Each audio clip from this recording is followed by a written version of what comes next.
আসসালামু আলাইকুম রহমতুল্লাহি ওবরকাতুহ। সম্মানিত দর্শক, আজকে যে বিষয়টি নিয়ে আলোচনা করব, শিরোনাম দেখে কোনো অবস্থাতেই বিভ্রান্ত হবেন না।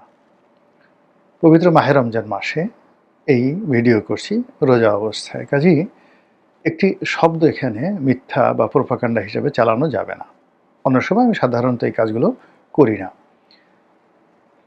মূল বিষয়টা আগে বলে নিই, সেটা হলো জয়ের সঙ্গে জনাব তারেক রহমান সাহেবের কোনো টেলিফোনে কথা হয়নি।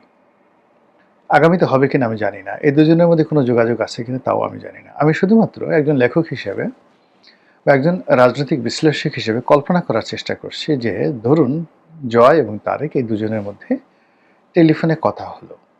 তো সেই ক্ষেত্রে কি কথা হতে পারে এবং সেই কথাবার্তার পরিণতি কি হতে পারে? এই বিষয়গুলো নিয়ে আলোচনা করব, সম্ভাব্যতা নিয়ে।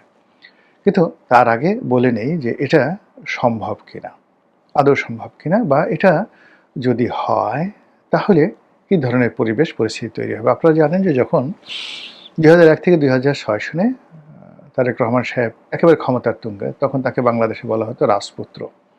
তার হাওয়া ভবনের সেই যে অবিস্মরণীয় ক্ষমতা, দুর্দান্ত পাওয়ার, তিনি ছিলেন ডিফ্যাক্টো প্রধানমন্ত্রী। বেগম খালেদা জিয়ার যে ক্ষমতা ছিল তার চেয়ে ২০০১ সনে তারেক রহমান সাহেবের বেশি ক্ষমতা ছিল। তো এত সত্ত্বেও তখন তার বিরুদ্ধে মিস্টার 10%, ঘুষ, দুর্নীতি, অনিয়ম, নানা রকম অভিযোগ সেই সময়টাতে ছিল। কিন্তু তারপরেও এখনকার চাইতে ওই সময়টাতে গণতন্ত্র এবং গণতান্ত্রিক পরিবেশ বেশি ছিল ২০০১ থেকে ২০০৬ সালে।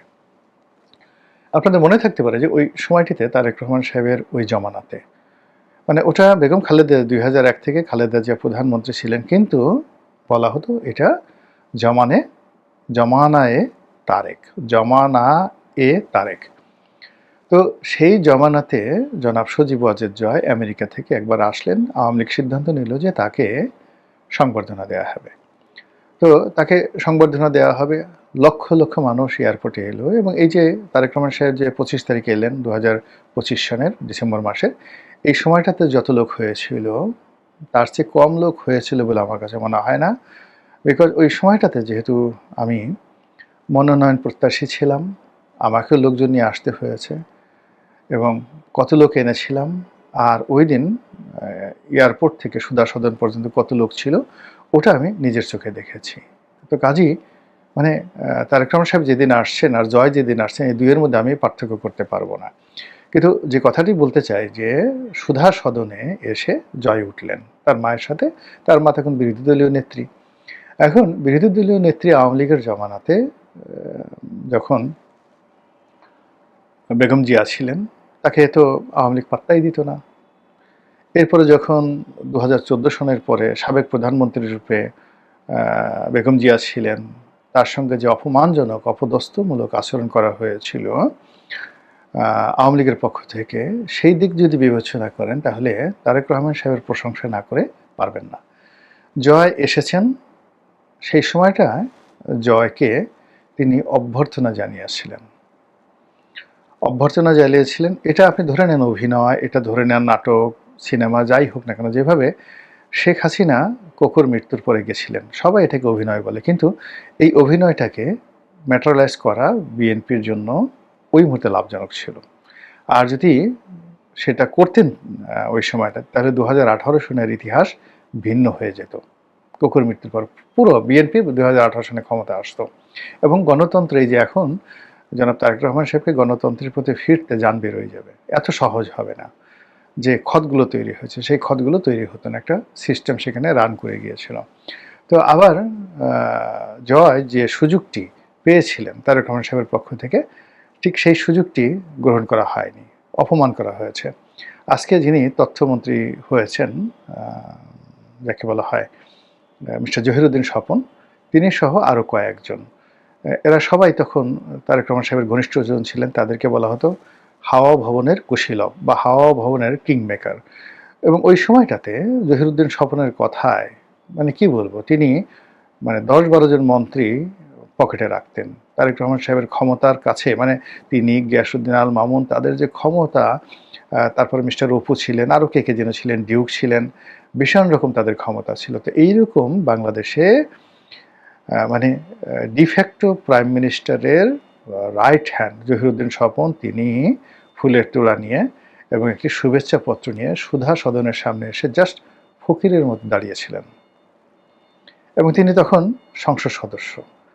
তাকে কিন্তু সম্মান করে ঘরের মধ্যে নেওয়া হয়নি, অভ্যর্থনা জানানো হয়নি এবং মর্যাদা দেওয়া হয়নি। অথচ উচিত ছিল তার সঙ্গে দেখা করা এবং তারেক রহমান সাহেবের শুভেচ্ছা গ্রহণ করে এবং তারেক রহমান সাহেবের শুভেচ্ছা উত্তর দেওয়া। এর কারণ হলো আপনি পৃথিবীতে যাকে তাচ্ছিল্য করবেন, যাকে তাচ্ছিল্য করবেন, আল্লাহ তাকে দ্বারাই আপনাকে শাস্তি দিবে। আপনি যাকে নিয়ে টিটকারি করবেন, মস্করা করবেন, সেই লোকের কাছে, পায়ের কাছে আপনাকে যেতে হবে। এই হলো দুনিয়ার অবস্থা। তো সেই ক্ষেত্রে দেখুন যে তারেক রহমান সাহেবকে বিএনপির লোকজন ঠাট্টা করেছে, এখন সেই বিএনপির লোকজন তাকে আব্বা আব্বা করে তার ধারের কাছে যেতে পারছে না। যে তারেক রহমান সাহেবকে আওয়ামী লীগের লোকজন ঠাট্টা মস্করা করেছে, এখন তারেক রহমান সাহেব যদি তাদেরকে ডাকেন, বিএনপিতে যোগদান করতে বলেন কিংবা তাদেরকে একটু আশ্বাস বানিয়ে দেন, মুহূর্তের মধ্যে তারা আনন্দে গলায় দড়ি দিয়ে মরে যাবে, গাছের থেকে লাফ দিয়ে চিত হয়ে পড়ে যাবে। এগুলো বাস্তবতা, ক্ষমতাকেন্দ্রিক রাজনীতি। তো কাজেই এখন ওই যে অতীতে যে ভুলটি জয় করেছেন, যে ভুলটি শেখ হাসিনা করেছেন,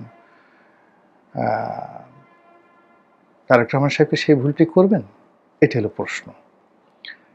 তিনি যদি শ্রেষ্ঠতর হতে চান এবং এই শ্রেষ্ঠতর হওয়ার জন্য তাকে অতীতে তার সঙ্গে যারা ভুল করেছেন তিনি সেই ভুল করবেন না, উল্টো উদারতা দেখাবেন। খন্দকার দেলোয়ার অসাধারণ একটা কথা বলেছিলেন। 1/11-এর পর যখন 1/11-এর সময় বা শেখ হাসিনার জামানত হোয়াট এভার মেবি, তো তিনি একটা কথা বলেছেন যে আমরা মন্দ কাজ করেছি তাই বলে কি আপনারা মন্দ কাজ করবেন?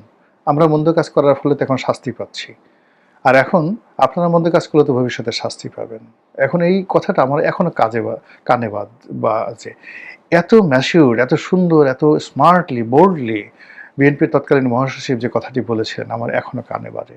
তো এই ক্ষেত্রে যে ফোনের বিষয়টি অতীতে যে ঘটনাটি ঘটেছে, কখনো কোনো অবস্থাতেই তারেক রহমান সাহেবের কাছে জয় ফোন করতে পারবেন না, সম্ভব না এটা। কিন্তু তারেক রহমান সাহেব যদি জয়কে টেলিফোন করেন, বাংলাদেশের রাজনীতির কোর্স অফ অ্যাকশন পাল্টে যাবে এবং শুধুমাত্র জয়ের সাথে টেলিফোনে কথা বলবেন তিনি। জয়কে বাংলাদেশে আনাও লাগবে না, রাজনীতিও করতে দিতে হবে না, খালি টেলিফোনে কথা বলবেন এবং সেই কথার ভিডিও বা অডিও ফুটেজ ছড়িয়ে পড়বে সোশ্যাল মাধ্যমে। ওনার 99% অপোনেন্ট কাপড় চোপড় নষ্ট হয়ে যাবে ভয়ে, মানে তারেক রহমান সাহেবের জাস্ট কাপড় চোপড় নষ্ট হয়ে যাবে এবং উনি একেবারে নির্ধারিত 5 বছর মেয়াদে তিনি ক্ষমতায় থাকতে পারবেন, আর কেউ টু শব্দ করতে পারবে না। এখন এই যে জিনিসগুলো, এটা মানে আমার কল্পনা থেকে আমি এই কথাগুলো বললাম। আমি এরকম হলে আমার জায়গাতে আমি এরকমই করতাম, এর বাইরে আমি যেতাম না, আমি যদি এরকম হতাম। তো এরকম যদি একটা কথাবার্তা হয়, তাহলে সেক্ষেত্রে এখন বাক্যের দ্বিতীয় অংশে আসি, যেটা বললাম যে তারেক এবং জয়ের যে ফোন আলাপ, এটা সম্ভাব্যতা এবং এটার প্রেক্ষাপট পরিস্থিতি বললাম। দ্বিতীয়ত, এটা যদি হয় তাহলে বাংলাদেশের যে প্রথাগত রাজনীতি রয়েছে, এই প্রথাগত রাজনীতির উপর একটা কুঠারাঘাত তৈরি হয়ে যাবে। টু শব্দ করতে পারবে না। জামাতের আমির যে জিনিসটি শুরু করেছেন, তিনি প্রথমে আওয়ামী লীগকে মানে সাধারণ ক্ষমার কথা বলেছেন। এটা যে আওয়ামী লীগের মধ্যে জামাত সম্পর্কে কি ইতিবাচক ধারণা তৈরি করেছে, এটা তারেক রহমান সাহেব কল্পনাও করতে পারবেন না। This is the first thing. মানে এই জামাতের আমিরের একটি কথা যে আমরা সেই কাজ, মানে আমরা তাদেরকে সাধারণ ক্ষমা করতে চাই। দ্বিতীয়ত হলো যে আমিরে জামাত যেভাবে লন্ডনে গিয়ে তিনি বেগম জিয়ার সঙ্গে দেখা করে এসছেন, তারেক রহমান সাহেবের সঙ্গে দেখা করে আসছেন, বাংলাদেশে আসার পর যেভাবে তারেক রহমান সাহেবের সঙ্গে তিনি দেখা করেছেন, এটা জামাতকে কতদূর এগিয়ে নিয়ে গেছে।